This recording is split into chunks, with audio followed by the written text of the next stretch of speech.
Welcome to Saturday versus Sunday. I'm John Barber, and this is where we talk college and NFL. And the Lions just finished defeating the Ravens on Monday Night Football. And my guess is the narrative is all going to be about Derrick Henry fumbling the ball and what's wrong with the Ravens and all of that. But I don't know, I don't like that story as much as the story of just the Lions are really, really good. And as the broadcast mentioned at the end, Dan Campbell had to replace 8 coaches. And they're rolling now. So they got off to a bit of a tough start at the beginning of the season, but they are rolling. And I know one of the game where they put a beat down on the Bears, you could say, well, it's just the Bears. Well, okay, here the Ravens apparently are one of the best teams in the league, but they're looking at 1-2. And one of their best players, like we said, Henry, that's 3 fumbles in 3 games. So now Hutchinson made the punch out, and it was clear that he punched the ball out, and that probably was the turning point in the game, because as the game was going along, you could tell the Ravens could score. I mean, the Lions could score too, but the Ravens, I mean, that 32-second touchdown at the end of the first half, you just, as an opposing team, you're just scared of the Ravens because they can score so easily if you just give them a little bit, and then they can go straight down the field. And you just could tell you couldn't feel comfortable that you could really are putting the Ravens away, even with a 1 touchdown lead. It's just not good enough. But man, when they punched the ball, and obviously the camera panned over, and Henry just looked dejected on the sidelines. And then from there, the Lions just sort of took over. And yeah, I know the Ravens got that touchdown with like 30 seconds left, but it was kind of meaningless.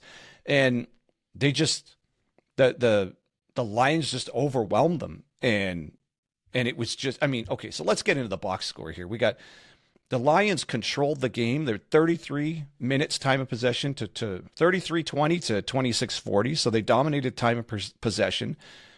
And the big one is they outrushed them 224 to 85. So, I mean, I think this narrative that the Ravens are this ball control team, like, well, not really. 85 yards. I mean, you had the game controlled against you. I mean, the Lions put up 426 yards of offense. Like we said, 224 on the ground, 202 in the air. So they just beat you in all phases of the game. The sacks, okay, so this one's crazy. They got no sacks on Goff, and the Lions sacked Jackson 7 times. So, I mean, I think there is something wrong with the Ravens. I think there is something wrong with Jackson towards the end of games. He seems to unravel or lose his composure, or the coaching staff something's going on at the end of a Ravens game. Clearly, because we saw it happen with the Bills, where they gave up 230 yards to Allen in the fourth quarter there to the Bills. And then here again, they're in the game. They look like they can strike with like at the end of the first half, they could strike with 30 seconds on the clock. It only took them 30 seconds to score a touchdown. And then here they just start unraveling in the second half, and against a team as good as the Lions, that's just not going to cut it. And, you know, the Lions are one of the few teams with really short odds. You know, they're in the top 2 or 3 in the NFC pick to get to the Super Bowl. I think they're up there with the Eagles, like for the shortest odds for Super Bowl. And the Ravens are in the AFC, but I can't imagine the odds makers are going to keep them there much longer if they're even there. Preseason, the Ravens were the shortest odds for the Super Bowl, and I think the Lions were 3rd or something like that. But right now, only one of these 2 teams looks like it's still a Super Bowl type team, and that's the Lions, not the Ravens. And I mean, the Lions had some long sustained drives, like the broadcast said, 2 drives of 90 yards. One of them was 98 yards, and the other one was 90. And I mean, they were just shredding them on the ground and like right up the middle. Now, I know they were missing Matabuke, one of their best defensive tackles, but every team is missing somebody somewhere. I mean, the Lions won 15 games missing almost their entire defense last year. So we can't just do if this guy was there, if that guy was there. Well, those guys aren't there. And you have to play with who you have. And everyone's dealing with injuries, even this early in the season.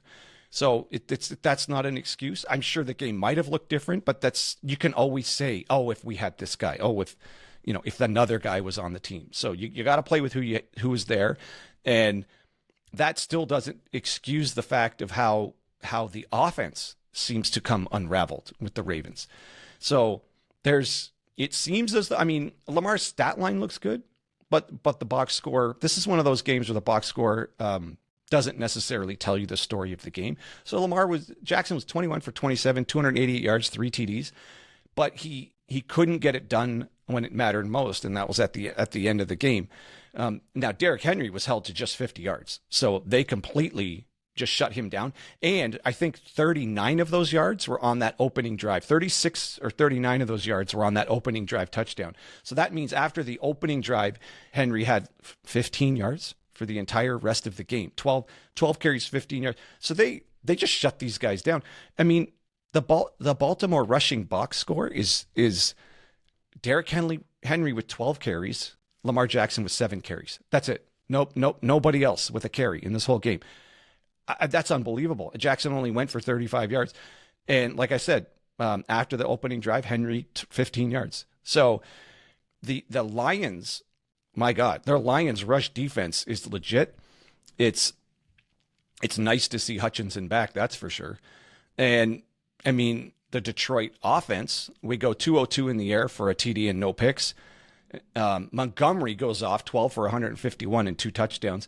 So, and Gibbs 22 for 67, two touchdowns. So they just couldn't stop them. And the Ravens in the red zone, they go for some odd plays here. So the Lions in the first half stop them in the red zone. Ravens are first and goal, and Derrick Henry gets stuffed 3 times, and then Lamar Jackson goes for some sort of bootleg pass. Then he gets all flustered. He can't find anything. Then he just drops the ball and loses 15, 20 yards, whatever, on the play. And that ends that drive in the red zone. So they come away with nothing, not even a field goal.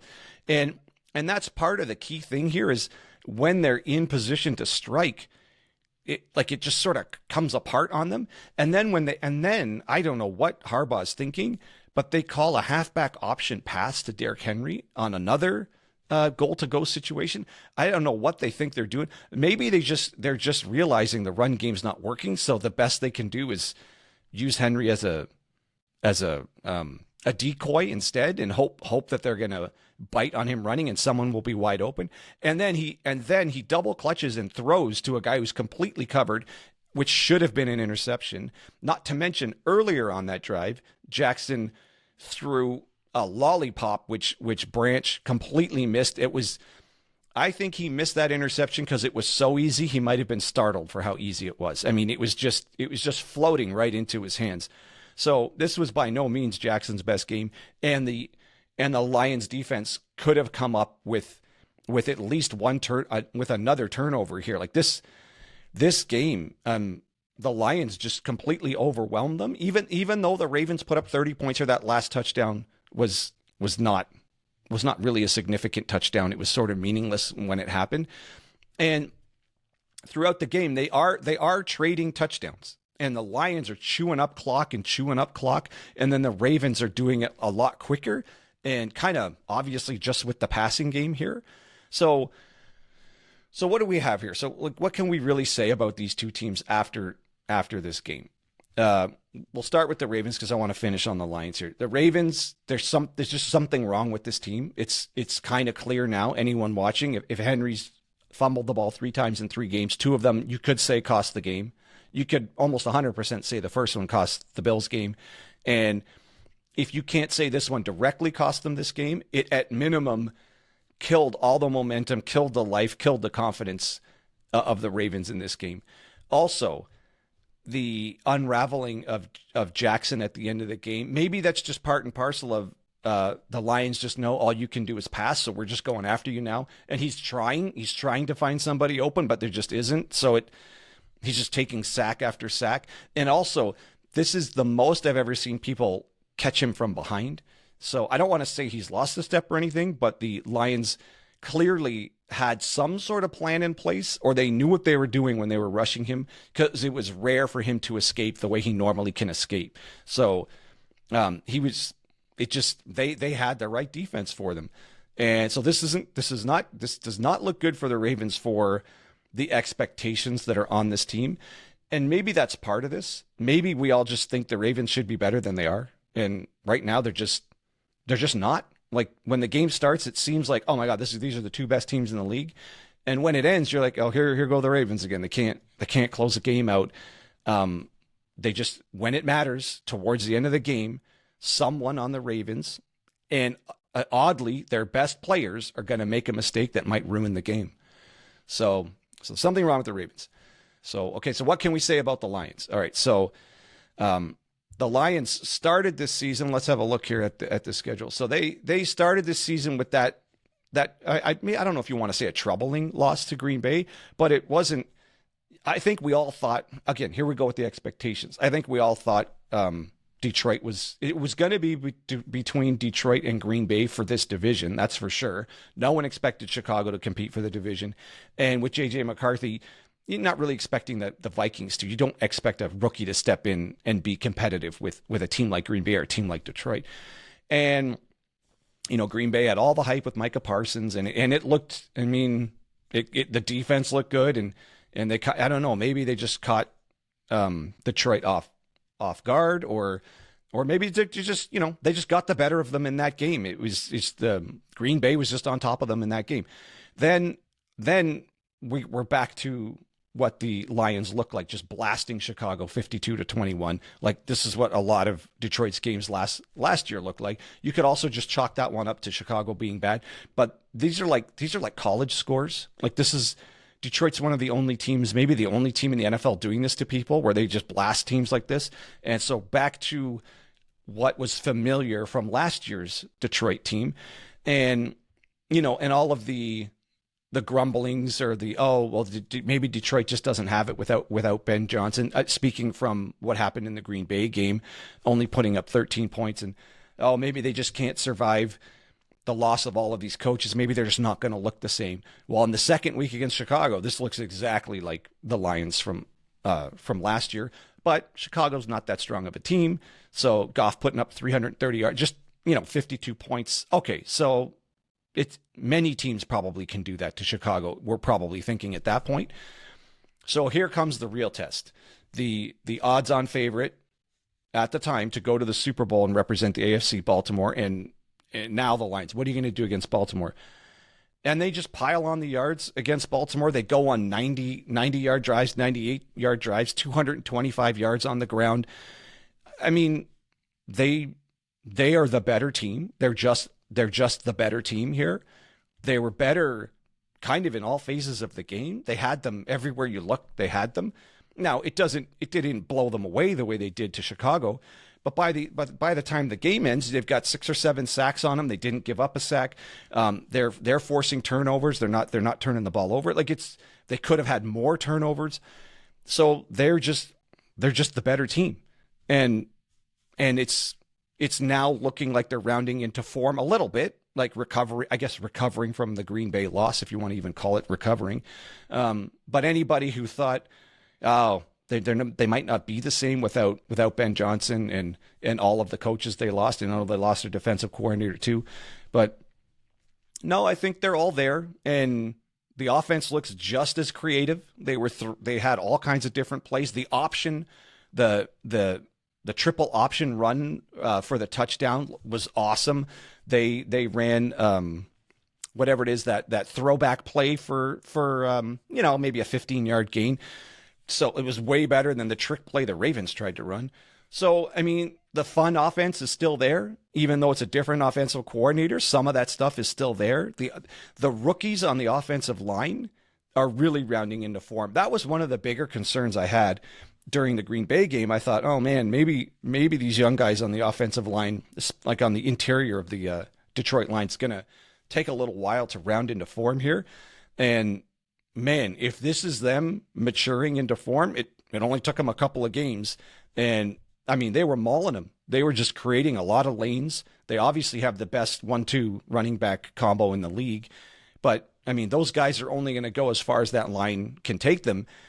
And if they're going to put 225 yards here on the Ravens, they're probably going to be able to do that to just about everyone. And that's the other thing. The Ravens are supposed to be a good run defense, and you would argue they're more suspect through the air. But here it was just a balanced attack. They had him on the ground and they had him through the air. So they're just a better team. They're just a better team in all phases. So good for the Lions. They are showing up now. So I think their next meeting with Green Bay will look a lot different than the first meeting, especially after seeing what the Browns did to Green Bay this past weekend. It's Green Bay was looking invincible for a couple of weeks, and now they obviously look gettable. And the Lions, my God, the Lions look like back in form. And maybe this year the Lions have a chip on their shoulder and something to prove. I know at least the players that were injured and came back. Hutchinson's got a lot to prove because he was on a defensive player of the year pace when he went out last year. So that must just kill him where he was, and then having the season taken away from him. So you'd imagine he's going to be playing his heart out this year, and he had what you could arguably say is the play that turned this entire game. So good for the Lions. I mean, arrows pointing up for the Lions, and I want to say small arrow pointing down for the Ravens. Now, I'm not going to go full big arrow yet, but it's concerning. Like the performance against the Bills and the performance here is concerning because they seem to be strong at the beginning of these games and then weak at the end of these games. And that's not a championship formula. The way the Lions just kept pouring it on and weathering the storm when they seemed to go ahead, but then the Ravens would take the momentum back, and then the Lions would manage to claw it back, and then slowly just start overwhelming them in the second half to the point where, okay, they just took the game away from him. And then, I mean, the best part was going for it on the 4th and 2 with whatever it was, 2 minutes left in the fourth quarter, and Dan Campbell just, bowling ball size balls on that one, and it was a perfect pass. It was a great call. I mean, it was a holding call, so it was going to be a first down anyways because the DB held Amon-Ra St. Brown on the way out. But either way, they executed it perfectly, and that's coaching to win. That's not coaching scared. That's not coaching. I mean, and it's the right call because as shaky as the Ravens were looking, you don't give the ball back to Lamar Jackson right there. You just don't, because at the end of the first half, you just saw them score. They scored a touchdown 32 seconds. So no matter what the game's looking like, okay, fine, Henry fumbled the ball, whatever. At the time, they were still one touchdown away. And you just know those guys can go straight down the field. And so calling that 4th and 2, that's a statement call by Campbell. And I mean, at midfield too, God damn it, that's a ballsy call at midfield. So Jesus, Lions are doing the Lions thing, and Campbell's showing that he can lead this with a whole new coaching staff. It's all there. The players clearly are all bought in. Sam Laporte, he just looks like the best tight end in the league right now. Especially they were highlighting how good he is at blocking too, which we know he's basically a wide receiver caliber receiver with like his hands and his route running. But it was nice to see them highlighting his blocking and how effective he is at blocking too. I mean, Amon-Ra St. Brown blocks. I mean, this team, everyone's bought in. This looks like a championship type team. I know it's only the 3rd game of the season, but this is a statement type of win against another team that at least the odds makers think is going to be a Super Bowl caliber team. And I mean, you just piled the yards on them and you ran right through them. And that's the thing. Championship teams don't get run over like this. And 225 yards on the ground, championship teams don't do that. They can hold that. And instead, they themselves got held to under 100 yards. So maybe kind of a bigger arrow pointing down for the Ravens and a big arrow pointing up for the Lions. So again, only game 3, but at this point, Lions fans, you got to be really happy, and Ravens fans, you got to be really concerned. All right, well, that's all I got for this one. Let me know what you think in the comments. I know they're going to analyze every single play and all kinds of stuff throughout this game. I just wanted to get the feelings of the game out here and see what you think. Also, if you're still with me, I appreciate you checking the channel out. I know it's super small. We just started it last year. So if you do like what I got going on here and you want to support us, if you could give it a like, that would be great. And if you could subscribe, that would help us grow the channel and be much appreciated. All right, we'll catch you later.